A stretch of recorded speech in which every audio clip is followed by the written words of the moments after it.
Mabinti vijana ambao mjaoa mjaolewa hapa kanisani na mnaonifuatilia sehemu yoyote, kuna njia rahisi pia ya kushinda roho ya uzinzi na uasherati.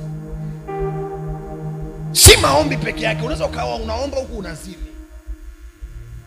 Baba, utanirehemu tu baada ya hapa katika jina la Yesu. Why? You need to know.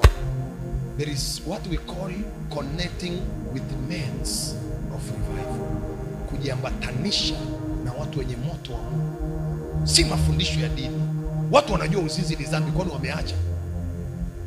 Nisikii kitu nasema. Watu wanajua uasherati ni dhambi, kwani wameacha? Issue sio kujua ni dhambi, issue ni kuonyeshwa mafunuo, pumzi ya Mungu nyuma yao. Ukishajua namna hiyo utakuwa unaenda namna hii, lakini Roho wa Mungu anasema, Roho wa Mungu anakufunulia, Roho wa Mungu anakusemesha, anakukumbusha mafunuo uliyopewa. Utajikuta unaahirisha mabaya, unarudi kwenda kwenye mfungo.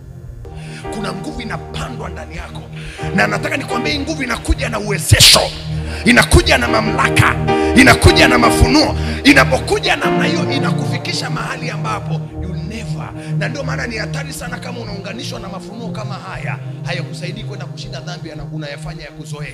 Wewe ni, yani shetani ni bora kuliko wewe.